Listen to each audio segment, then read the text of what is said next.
maintenant que les cultures africaines, dans leur grande majorité, du moins celles qu'on a pu étudier de ce point de vue-là, ont une conception de la parole qui joue un rôle très important dans leur pensée, dans leur culture et on peut dire dans leur pensée même philosophique. Mais pendant longtemps, ces conceptions ont été ignorées et leur découverte est due à Marcel Griaule, qui en 1946 est retourné chez les Dogons après une interruption due à la guerre. Les Dogons, je le précise, qui sont une population du Mali actuel, qui vivent dans la région qu'on appelle les falaises de Bandiagara, dans la boucle du Niger, au sud de Mopti. Ils sont très connus maintenant dans la littérature ethnographique, grâce aux travaux de l'école Griaule, mais maintenant il y a beaucoup d'autres chercheurs qui continuent à travailler sur eux. Donc c'est chez eux que la parole a été mise en lumière par un vieux chasseur aveugle qui s'appelait Ogotemeli et qui a eu avec Marcel Griaule en 1946 des entretiens restés fameux qu'il a consignés dans un livre qui est réédité sans cesse et qui est très populaire, on peut dire, qui a été lu par des quantités de gens, et dans lequel on trouve le récit non plus de petits mythes épars comme on avait recueilli dans les enquêtes d'avant la guerre, mais une véritable cosmogonie cohérente et organisée, et dans laquelle la parole joue un rôle fondamental. Dans le mythe de création d'Ogon, qui relate l'origine du monde, mais aussi l'origine de la parole, cette parole est donnée comme d'origine divine, ce qui se trouve d'ailleurs dans beaucoup de mythologies. La parole étant un don tellement extraordinaire qui a été fait à l'homme, il ne pouvait venir que de la divinité. C'est le dieu Amma, Dieu unique, éternel, incréé, qui a créé le monde par sa parole.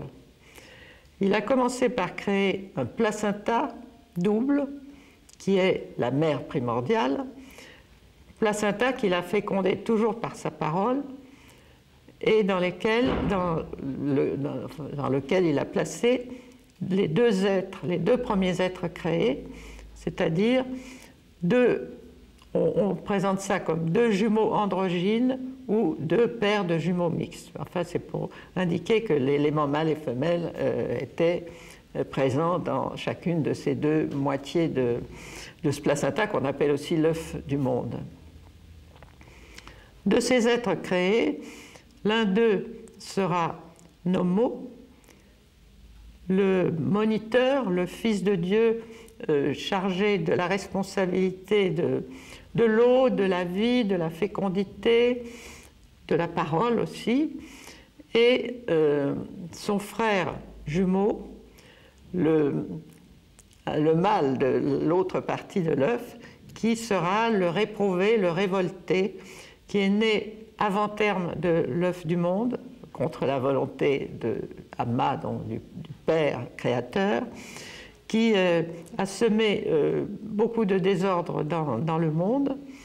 Et en particulier, il a arraché un morceau de son placenta, qui d'ailleurs est devenu la terre, mais avec lequel, qui était donc un morceau de sa mère, il a commis un acte incestueux parce qu'il a pénétré à l'intérieur de cette terre parce qu'il cherchait sa jumelle, son complément femelle qu'il avait laissé dans l'œuf. C'est donc un acte incestueux, le premier inceste primordial qui a complètement perturbé l'univers. Pour réparer toute cette perturbation, son frère jumeau Nomo a été sacrifié et ressuscité, et ensuite il est descendu sur la terre du renard avec une arche de terre pure qui contenait les 8 premiers ancêtres de l'humanité, sous forme de 4 paires de jumeaux mixtes, ainsi que tous les éléments, plantes, animaux, arbres, qui devaient peupler le monde des hommes. Et cette descente de l'arche, c'est une naissance, c'est une image de la naissance des premiers êtres qui sont arrivés sur Terre comme dans une arche qui était le placenta, au bout d'une chaîne qui se balançait et retenait l'arche dans sa descente, cordon ombilical, accompagné de la première pluie, évidemment les eaux fétales. Alors la parole du monde, selon l'expression Dogon, Adunoso, qui peut se traduire d'ailleurs aussi par le mot symbole et l'idée de symbole, c'est quelque chose qui a été mis par Dieu dans tous les êtres et les choses qu'il a créés au début du monde. Et dans tous les éléments de la création, il a mis un message, il a mis une parole qui était destinée aux hommes. L'homme est au centre de la création et tout a été fait pour lui. Et cette parole, ce message, l'homme doit le déchiffrer.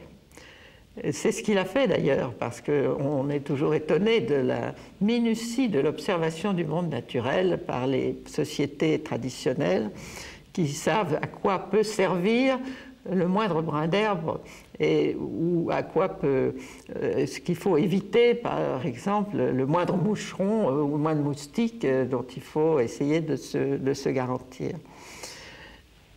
Donc la parole du monde, c'est la parole des éléments du monde qui parlent à l'homme, qui est non seulement pour leur utilisation possible, plantes médicinales, comestibles, enfin animaux dangereux ou au contraire utiles à l'homme, enfin, etc.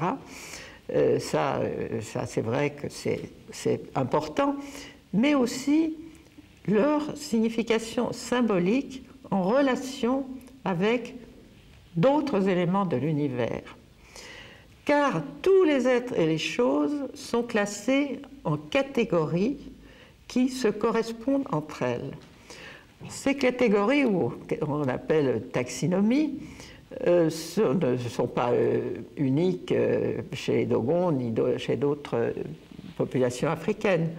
En fait, on les connaissait depuis longtemps chez les Indiens d'Amérique, depuis le début du siècle. Mais c'est justement la découverte de leur existence dans les sociétés africaines, et en particulier d'abord on l'a découvert chez les Dogons, qui est due aussi à l'école Griaule. Alors ce classement en catégories d'êtres et de choses, aussi bien d'ailleurs les êtres et les choses du monde naturel que les objets culturels, puisqu'il y a non seulement des familles, la famille des insectes, des plantes, mais aussi des tissus, des rythmes musicaux, donc objets culturels et objets naturels. Et ces catégories constituent une explication du monde.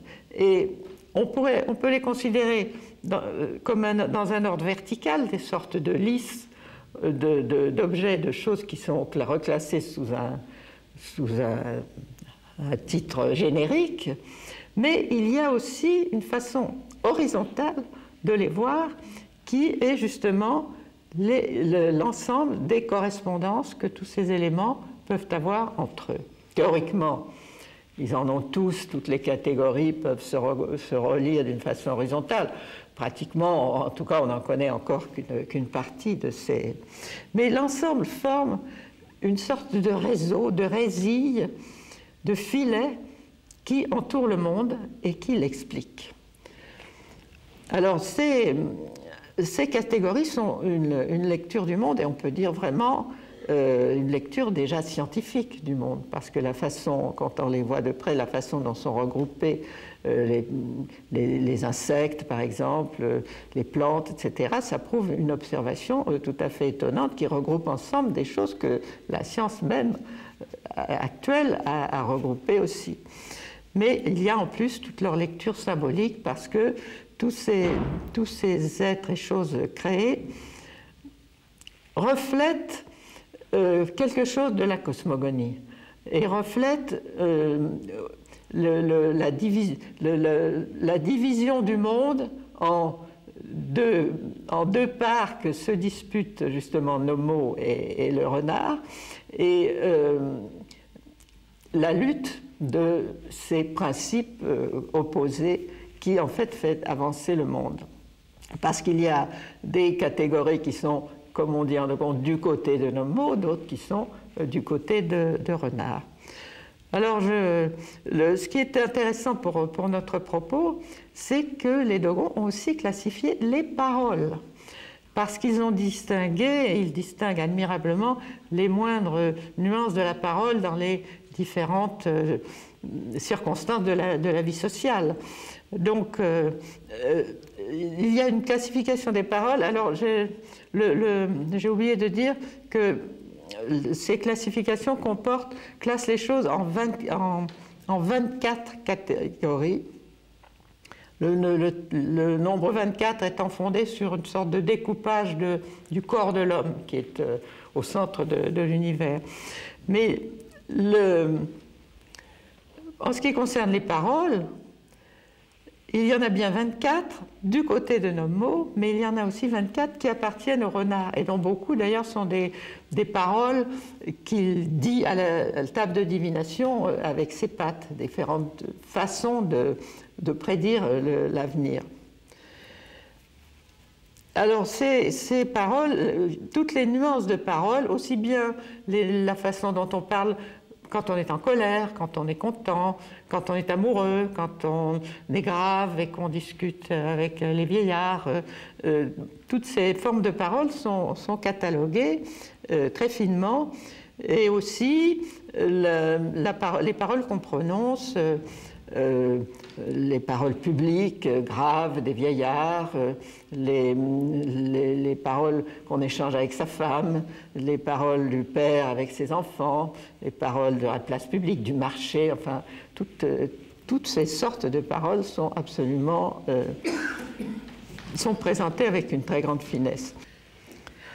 Alors, dans cette classification des paroles, d'abord, elles ont un numéro d'ordre qui n'est pas dû au hasard. Les chiffres sont symboliques. Il y a un grand symbolisme des nombres chez les Dogons que je n'ai évidemment pas le temps d'expliquer. Donc un nombre symbolique. Le nom de cette parole, le personnage du mythe auquel elles sont attribuées, Man, Nommo, Renard, etc., ou les quatre premiers ancêtres. Ensuite, une technique. Un animal et un organe du corps de l'animal, une plante et une partie de la plante, un organe du corps de l'homme, et puis il y a une espèce d'idée générale qui se dégage de tout cet ensemble. Alors je peux donner un exemple, il y en a 48 donc, puisque 24 paroles Nommo, 24 côté renard.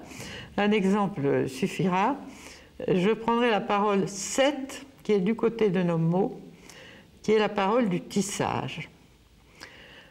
Alors le 7 s'explique très bien. 7, c'est le chiffre du mariage. 3, c'est le chiffre de l'homme. Et 4, c'est le chiffre de la femme. Pour tisser, il faut d'abord une femme qui est filée, et ensuite c'est l'homme qui tisse. C'est donc déjà un mariage. À ce numéro d'ordre, parole du tissage est associée ce que les Dogons appellent la parole énigmatique. C'est-à-dire, pas seulement les énigmes, d'ailleurs ça concerne au fond l'ensemble de la littérature orale, parce qu'au fond, tout est énigme dans la littérature orale, puisqu'il y a, en particulier je pense aux contes, aux narrations, c'est un récit qui se déroule, et c'est la fin qui apporte la solution, qui explique pourquoi toutes ces choses se sont passées avant. Et l'énigme, en plus, l'énigme, la devinette, joue un rôle très important dans les rites de mariage ou dans ce qui est associé au mariage, pas seulement chez les Dogons, dans beaucoup de sociétés. Donc c'est la parole de l'énigme. La technique à laquelle est associée, c'est évident, c'est le tissage. L'animal, c'est un oiseau qui est une sorte de tisserand, c'est-à-dire un oiseau qui tisse son nid avec des fibres de coton d'une façon tellement remarquable qu'on dirait que c'est tissé, comme s'il donnait un modèle aux hommes. La plante, c'est évidemment le coton, c'est le coton que l'on file que l'on tisse dans cette partie du monde. Et la partie du corps de l'homme qui est associée, c'est le larynx, c'est l'endroit où se forme la parole, comme nous allons le voir incessamment, ou nous allons le voir tout de suite. Comment se forme la parole dans le corps humain? Parce que c'est dans le corps humain qu'elle se fabrique et elle en sort pour aller dans le monde et aller vers des auditeurs, ou au moins un auditeur. Il y a la parole, d'abord, elle est associée, là encore, à un certain nombre de, métaphoriquement, à un certain nombre de techniques. On peut d'abord dire que c'est une sorte de cuisine, parce que la parole, l'acte de parole, une fois qu'il est décidé par le cerveau, va puiser tous les éléments qui vont composer la parole dans le corps humain. Or, le corps humain, comme tout ce qui existe dans le monde, il est composé des 4 éléments fondamentaux, c'est-à-dire eau, terre, air et feu. C'est universel, ça. Donc ces 4 éléments sont dans le corps sous différentes formes. C'est facile. L'eau, c'est le sang, les liquides du corps. La terre, ce sont les os et la chair. Après. Facile, l'air, le feu, le cœur, la chaleur du corps. Ils vont puiser, l'acte de parole va puiser ces éléments essentiels. L'eau étant absolument vitale, parce que l'eau, c'est la vie de la parole. Sans eau, on ne peut pas parler. Et la terre, c'est son sens, c'est ce qui lui donne du poids, une signification. L'air, c'est ce qui va la porter, la propulser à l'extérieur. Et le feu, c'est ce qui lui donne sa chaleur convaincante. Ça peut aller parfois un peu loin, ça peut aller trop fort, et ça donne la colère. Donc ces 4 éléments, sont les constituants de base de la parole. Mais il peut s'en ajouter d'autres, et il s'en ajoute souvent d'autres. Il y en a un qui est très important, c'est l'huile. Alors cette huile, c'est ce que les dogmes appellent l'huile du sang, parce qu'ils ont découvert qu'il y a des parties lipides dans le sang. Et cette huile du sang, qui a une valeur d'ailleurs fécondante, qui est liée à la fécondité, parce que chez l'homme, c'est elle qui va servir à fabriquer, si on peut dire, la semence masculine. Cette huile du sang confère à la parole son charme, sa poésie, sa beauté, et elle est absolument essentielle, particulièrement elle sera essentielle évidemment dans la littérature orale. Mais dans le discours de tous les jours, c'est la parole aimable, agréable, qui fait plaisir. Bon, il peut y avoir d'autres choses aussi, un peu de bile, c'est l'amertume. Et curieusement, alors ça n'est pas tellement dans le corps, mais c'est plutôt une métaphore, pas tellement dans le corps qu'on la trouve, du miel. Le miel, c'est la séduction. Donc c'est ce qui rend la parole séduisante, mais un peu trop, la flatterie, qui peut avoir ses dangers. Bon, voilà, tous ces éléments qui vont composer la parole, qui d'ailleurs aussi a des graines vitales, comme l'homme, dont les graines vitales sont localisées dans les clavicules. La parole est conçue un peu à l'image d'une personne humaine, avec ses principes spirituels, et donc ces graines vitales qui vont germer, et c'est ce qui va provoquer la création d'un discours, d'une parole. Voilà, c'est la cuisine. Ensuite, au niveau des viscères, au niveau profond, il y a une forge. Cette forge va forger la parole à l'intérieur de l'homme. Alors, de la forge, on a le feu qui va être représenté par le cœur, les soufflets de forge qui sont en fait deux poteries enfoncées dans le sol avec des pots que l'on actionne alternativement et qui envoie de l'air dans une tuyère. Et aussi, le foie va jouer un rôle important. Le foie est d'ailleurs, dans la personne, un organe qui joue un rôle plus important que le cœur proprement dit, parce qu'il est le siège de l'affectivité, de toutes sortes de sentiments. Le foie va être comme la poterie, le canari, dans lequel va bouillir l'eau de la parole chauffée par le cœur. Ensuite, les poumons vont s'activer et la pousser cette vapeur d'eau chargée d'une parole non encore audible vers le haut. Voilà, on forge la parole. Cette vapeur d'eau arrive au niveau du larynx et c'est là qu'elle devient sonore. dans la bouche, elle va subir un tissage. Alors là, il y a une relation très importante entre la parole et ce tissage que l'on retrouve d'ailleurs dans beaucoup de sociétés, dans beaucoup de langues. On peut rappeler simplement en français, j'ai perdu le fil de mon discours, la trame d'un récit, un tissu de mensonges, enfin il y a des quantités d'expressions qui font cette relation métaphorique. Mais les Dogons expliquent parfaitement bien que la parole se tisse dans la bouche. Or, au niveau du mythe, c'est par la révélation du tissage que Nommo a apporté le langage aux hommes. Il a tissé lui-même, Nommo dans la mare primordiale, puisqu'il est être d'eau, a expectoré des fils de coton qui faisaient la trame, et avec sa langue, et ça passait entre ses dents, qui faisaient comme les dents du peigne du métier à tisser, et sa langue fourchue faisait la navette qui circulait et qui formait la première parole qui a été reçue par les ancêtres, qui était une parole énigmatique, ils n'ont pas compris tout de suite. D'ailleurs, la poulie du métier à tisser, réel, s'appelle la parole secrète, soquero. Donc, le mythe de la parole révélée par le tissage s'explique parfaitement par la description de ce qui se passe dans la bouche pour tisser la parole. Il y a les dents qui représentent le peigne à travers lequel passent les fils.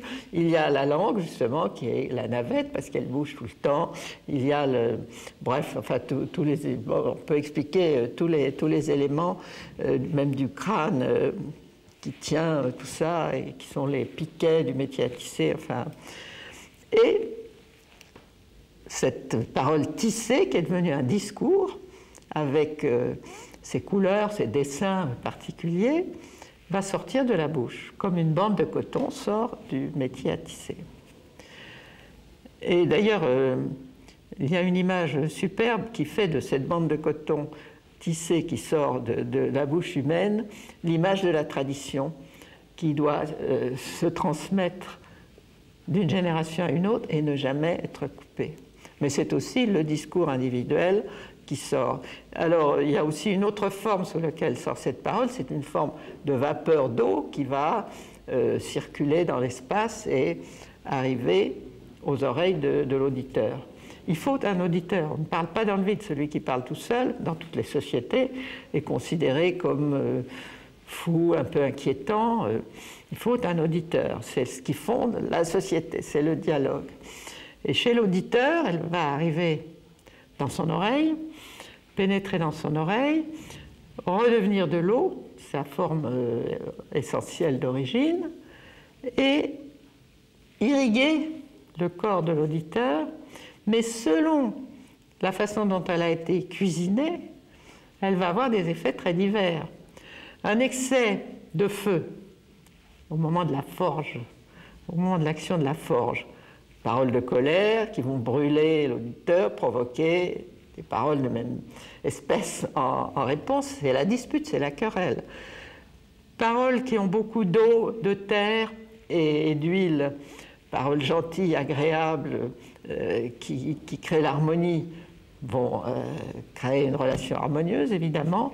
Des paroles qui ont trop d'air sont des paroles vides, celles qu'on crie en marchant, qu'on n'écoute même pas, enfin, etc. Donc, voilà, le dialogue est instauré. La société commence. Alors, ce dialogue qui fonde la société trouve sa forme peut-être la plus importante dans le dialogue entre l'homme et la femme.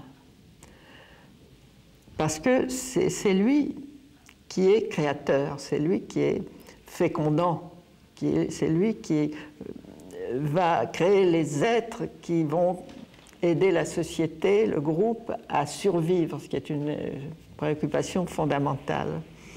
Et la fécondité, comme chacun sait, dans les sociétés africaines où la mortalité infantile était encore, hélas, si forte, c'est une préoccupation une des premières préoccupations. Donc le dialogue de l'homme et de la femme va être d'une importance fondamentale.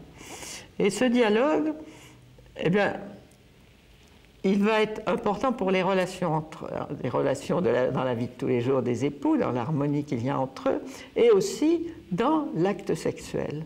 Parce que pour les Dogons, et disons que c'est au moins en théorie, parce qu'on sait bien quand même qu'une femme ne peut pas avoir des enfants continuellement, mais on en souhaite beaucoup. Donc un acte sexuel réussi, c'est celui qui, en principe, pourra donner un enfant. Pour qu'il soit réussi, il faut que les époux soient en bonne harmonie, c'est-à-dire aient échangé des bonnes paroles, des paroles harmonieuses, de bonne entente.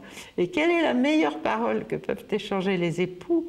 Eh bien, c'est la plaisanterie. La plaisanterie gentille, l'ironie pas méchante, même si la femme a trop salé la soupe, j'allais dire, enfin la bouillie.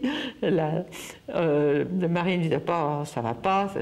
Il dira, ah ben il doit pas rester tellement, il doit rester beaucoup de sel dans ta boîte à sel. Bon, là, vous voyez, l'ironie qui a des choses très simples mais qui font rire au lieu de fâcher. Et puis, ça donc c'est cette forme de dialogue, plaisanterie, paroles gentilles, d'encouragement, enfin, bon, on peut facilement imaginer.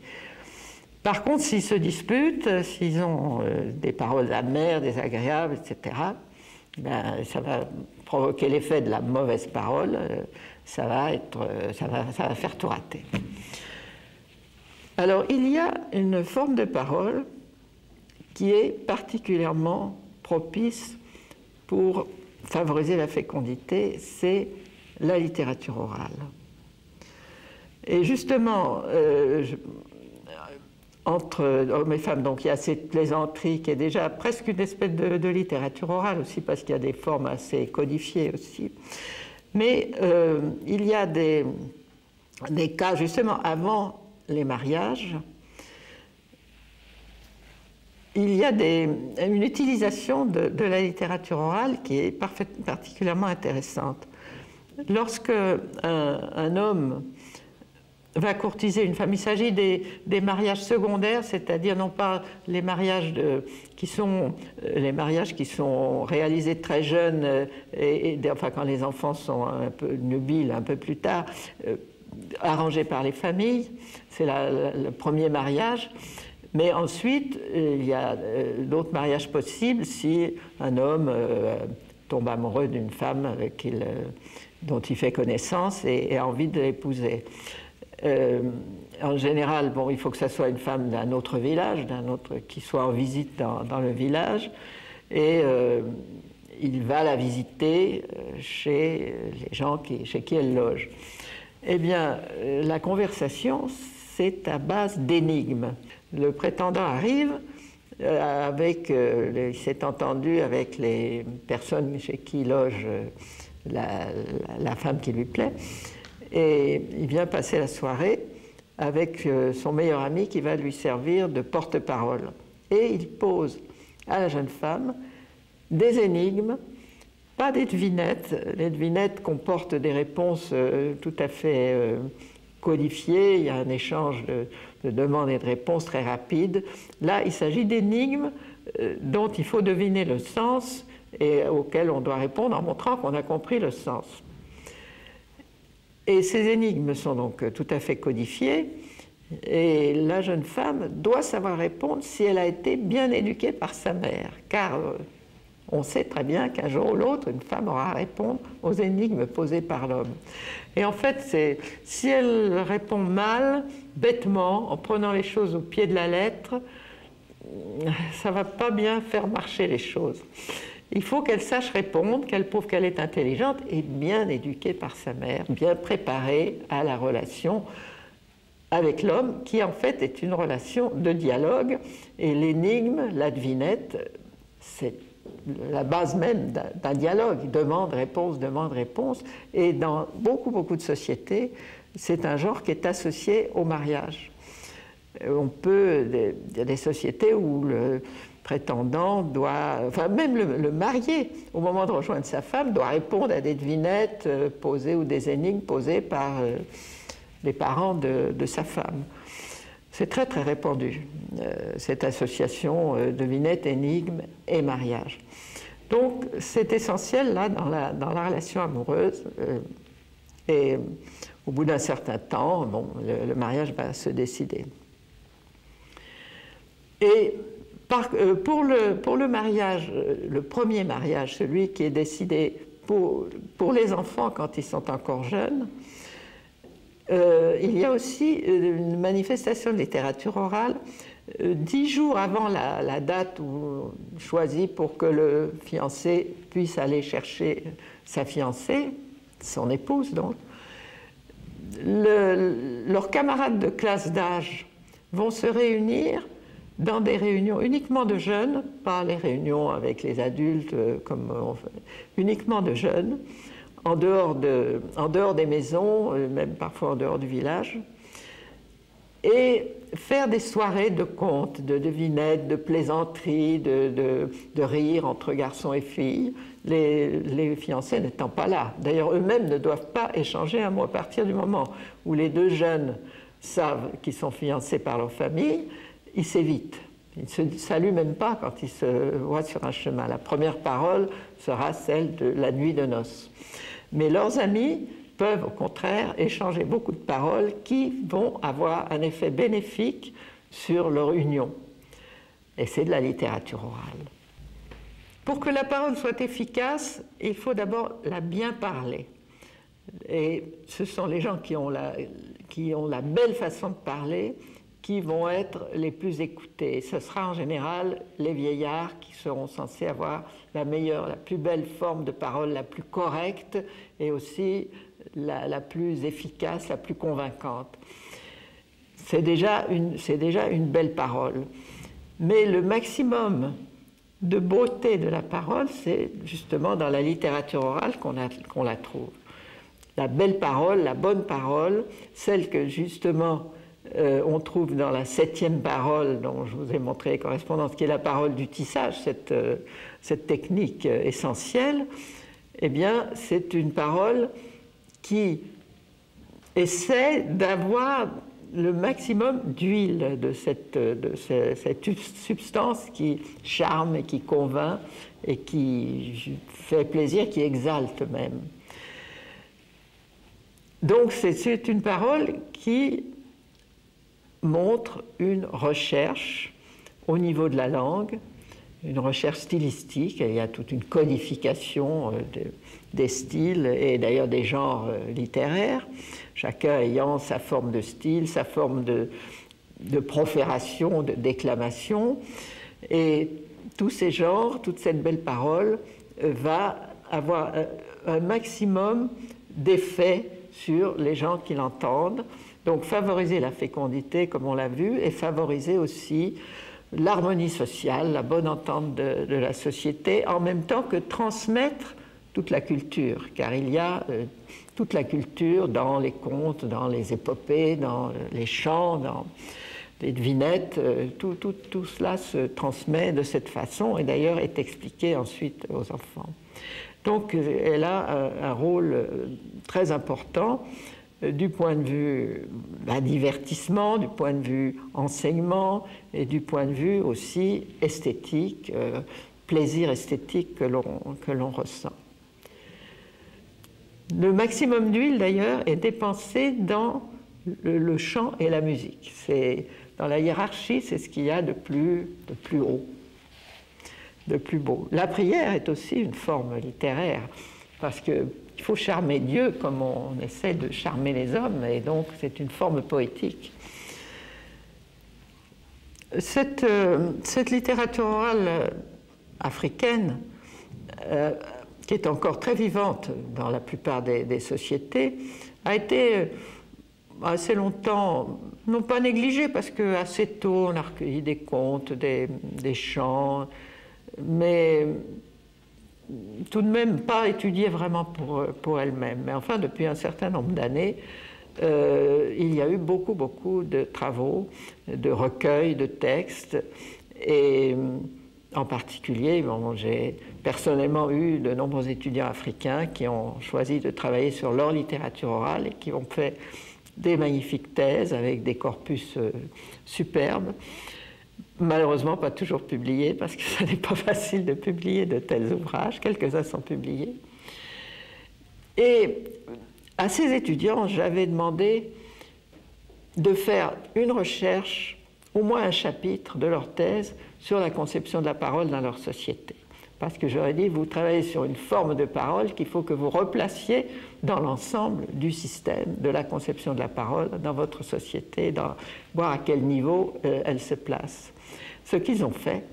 Et les résultats ont été surprenants parce que dans toutes les sociétés les plus diverses qui ont été étudiées de cette façon, on s'est rendu compte qu'il y avait des conceptions, non pas identiques, mais dans les grandes lignes, extrêmement comparables, et que partout, la parole se forme dans le corps humain, que les organes jouent un rôle important, de façon un peu différente, mais enfin, toujours cette même idée.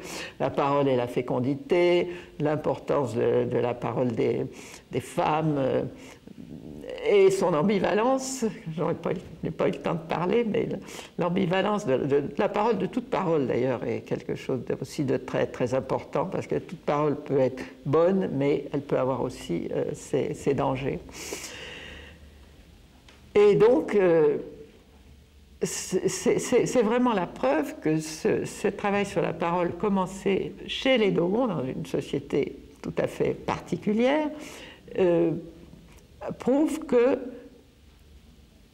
ces conceptions sont extrêmement répandues dans toute l'Afrique et qu'on peut parler d'une conception africaine de la parole qui, à mon avis, résiste à tous les changements culturels, à toutes les évolutions, à la modernisation. C'est quelque chose de trop important, de trop fondamental, et qui fait que même beaucoup d'intellectuels africains qui, Dieu sait, manient habilement et élégamment l'écriture, disent encore que l'écriture, il faut aussi s'en méfier, que la tradition orale, ça reste quelque chose de très important parce que l'écriture fige les choses, l'écriture révèle des choses qui devraient rester secrètes, et l'écriture peut se déformer aussi, parce qu'à partir du moment où on écrit, on invente aussi, c'est-à-dire il y a la création personnelle de celui qui écrit, et que la tradition orale, c'est la seule qui maintienne l'intégralité et l'intégrité de la parole originelle, si importante pour la survie du groupe. Cette bande de coton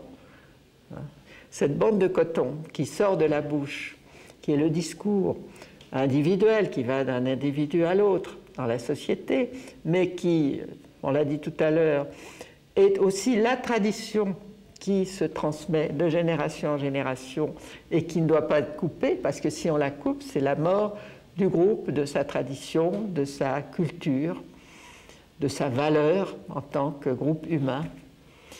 Eh bien, cette bande de coton,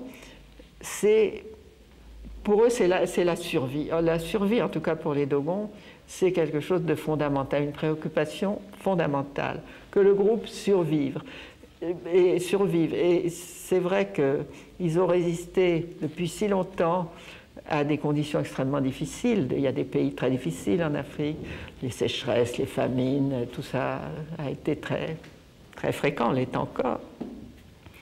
Et les Dogons, je vais finir là-dessus, je crois, les Dogons, on peut voir ce sentiment de l'importance de la survie, l'importance fondamentale, dans un jeu de mots, parce qu'ils aiment beaucoup les jeux de mots, qu'ils font sur leur propre nom, Dogo, qu'ils rapprochent du même mot, Dogo, qui désigne l'herbe sauvage.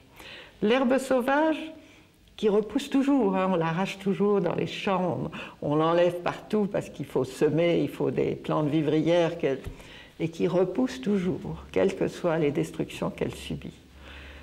Voilà, ça c'est le peuple Dogon, et c'est au fond cette volonté de survie malgré tout qu'on trouve dans toutes les sociétés africaines.